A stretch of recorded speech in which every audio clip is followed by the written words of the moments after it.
Good morning. I decided that I wanted to record some content about talking about planners for the upcoming year, what I love to use. I'm not in my office. I don't have my ring light. I have no makeup on. Who cares? Because I'm not really the content anyway. And I figured if I wait until I have everything ready and done to record content, I'm not going to get content done. So we're jumping into it. I know last year, if you go back, you can look and see, I did a walkthrough of my planner and everything. We're going to do a little bit of a walkthrough again this year, but not quite as crazy. So this was my planner last year. It has been well loved, well filled out, lots of notes and scribbles. This is the Erin Condren teacher homeschool planner. Actually, yes, this is the homeschool planner. The year before, so 24-25, I had the teacher planner. I am a teacher. For those of you who don't know, I teach for an online school, True North, as well as our in-person co-op.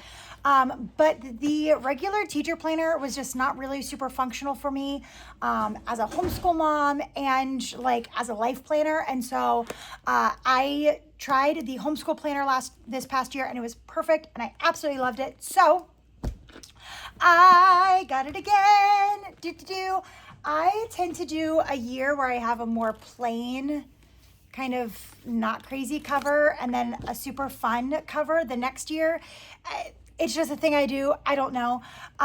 So I got this really pretty, I think this is tulips something, which is great because tulips are actually my favorite flower.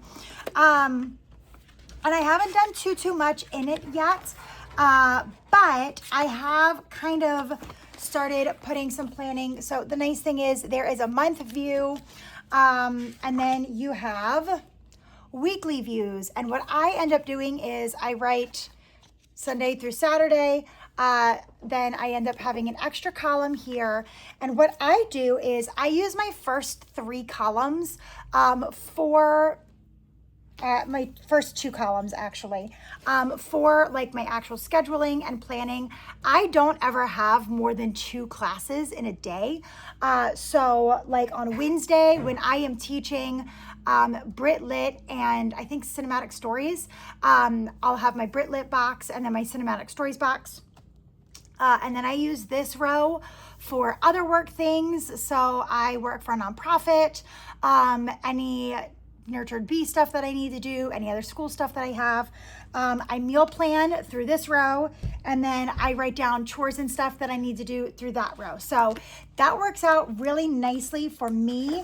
And then the end of each month has note pages, and then the next page, which is like the beginning of the next month, has monthly focus, enrichment classes, field trips and outings, supplies and resources needed, which is perfect when you are a homeschool family. I feel like I definitely started filling one of those out, but I might be lying.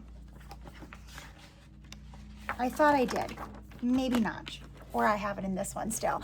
I have one more month left in this planner, so I haven't totally switched out yet.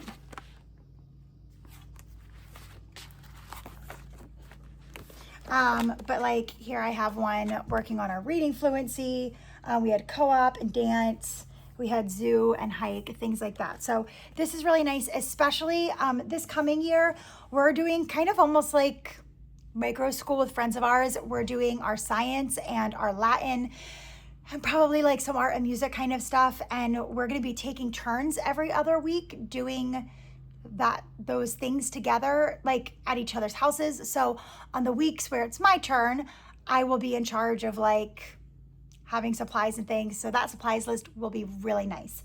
I just love the Erin Condren planners. The paper is really nice. There's minimal bleeding.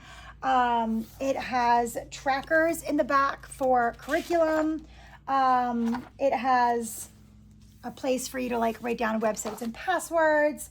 It does have a reading log as well, which is super nice. In the state of Pennsylvania, we are required to maintain a reading log for our students. I do not do the girls in here, I do mine, and I'll show you why in a second. There's also attendance sheets in the back, expense trackers. We are in a state where we don't get tax credit, but obviously doing like co-op and teaching and everything, I'm 1099. So stuff for my classes, I have expenses for, but then there's also just a general like tracking pages. And these are actually what I use to track attendance for my classes. And so that's really nice that I have those. They come in handy every year for me. And then there is an old school, it says Homeschool Pals and Homeschool Contacts. It's an old school kind of like paper tracker sheet. Can you believe that that still exists somewhere? And then it comes with stickers every year. And they tend to kind of match whatever the main theme of the year is. And then there's a pocket folder in the back and a clear folder there. And then you can actually use the front covers as like erase board things. So I just love the Erin Condren planners. I did use a different planner for a few years that was another homeschool planner. It was Charlotte Mason based. It was great. I ended up not using a lot of the pages though. She had really beautiful pages for like mother culture and stuff, which is fabulous. And I wish I was more intentional about like tracking those things and taking care of myself in that way. But being that I use my planner as my teacher planner and my life planner, it was just not quite as functional as I needed it to be. And so the homeschool planner has just been the best for me as far as layout and quality. The coils don't bend or break. I just don't ever have issues with an Erin Condren. I've never had to have them replace or send me something new because it broke. And I've been using Erin Condren since 2013. Yeah, literally forever. So that is what I'm using for me. If you have a high school student, a college student, an older student who is into kind of nice, higher quality things, if you don't mind spending the money, the student planner and the life planner is so good. I cannot recommend it enough. I am not spending the money on my 8-year-old to get an Erin Condren. That's just not happening. And so a few years ago, I found the School Nest planners. This will be my third or fourth year using a School Nest planner for the girls. This is the first year that Eleanor gets her own planner though, because in the state of Pennsylvania, you don't have to register until they turn 6, whole thing. And so Eleanor turns 6 at the end of this month, if you can believe that. And so Athena has her planner, Eleanor now has her planner, and it is $20. And it is the best $20 that I spend every year. It has the attendance in the front. We can start tracking days July 1st in Pennsylvania. And so I've already started tracking, which is bananas. But it has an attendance tracker. It has a kind of like a set schedule layout. We kind of have a set schedule. I may or may not fill it out. It does have book list pages. Like I said, in our state, we are required to maintain a book list. And so I do that for the girls in their planners. After I get through the book list. They too have month views. So the other nice thing about the School Nest, it is completely undated. So if I fall off the bandwagon with planning, I can just pick up wherever we're at and keep going. I don't have to worry about it. Actually, with Athena's, I did I kind of fell off the bandwagon with writing stuff down for her. And so I have not gotten her a new one yet because I'm going to finish out the planner that we have. But with having to start with Eleanor, this is hers. So we have our July here. I've already started filling out her month view. And the way that I do it is there is sections down the side. I write down our subjects. So we have our language arts, our math, our science, our history, our Bible, our music, and our art. We have morning routine, reading, laundry, and handwriting is kind of just some of like our daily checkoff stuff. And so what I then do is I go through usually like 2 weeks at a time. And if you can see here, each of these boxes have checkoffs. And so what I'll do is I'll write lesson 1, lesson 2, poem 1, write down our Bible verse and start filling this out. I just went and grabbed Athena's because I started filling hers out for real. So we have the month view. And then there are extra pages to kind of write some things down. So she has read 10 books. We are working on memorizing poetry. She has her piano, chores, routines. Again, just things for her to kind of look at. And then this is kind of an idea of what our first week of school is going to look like. So we have lesson 1. We're working on memorizing poetry this year. So we're starting with some Shel Silverstein.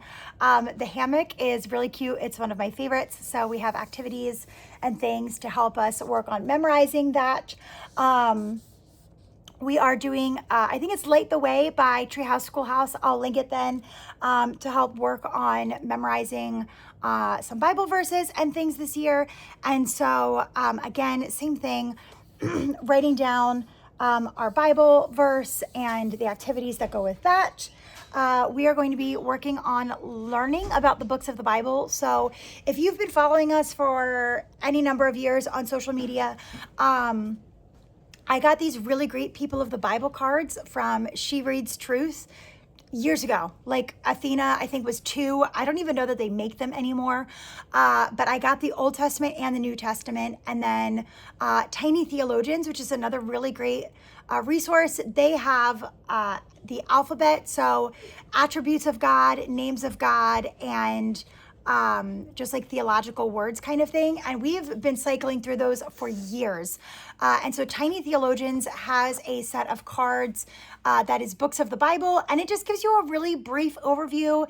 If it is like part of the Pentateuch, if it is a book of the law, if it is a gospel, a book of poetry. And it gives you an idea of how that book of the Bible points back to Christ. And so we are working on doing that a little bit more this year. We're leveling up, you know? And then we have our same kind of stuff, reading, piano, our morning routine, laundry, and Athena is actually has started doing typing this year. And so she will be doing that a few times a week.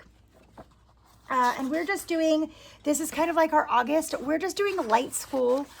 So she'll do, they will start doing some of their book lessons just 3 days a week. And then some of that memorization stuff a few days a week. And then we start school for real, like full on 5 days a week, all of our subjects, all the things. At the end of the month, when we are at the end of August, when we are going to kind of, like I said, do that little bit of micro school. So like I said, I just love the School Nest Planner.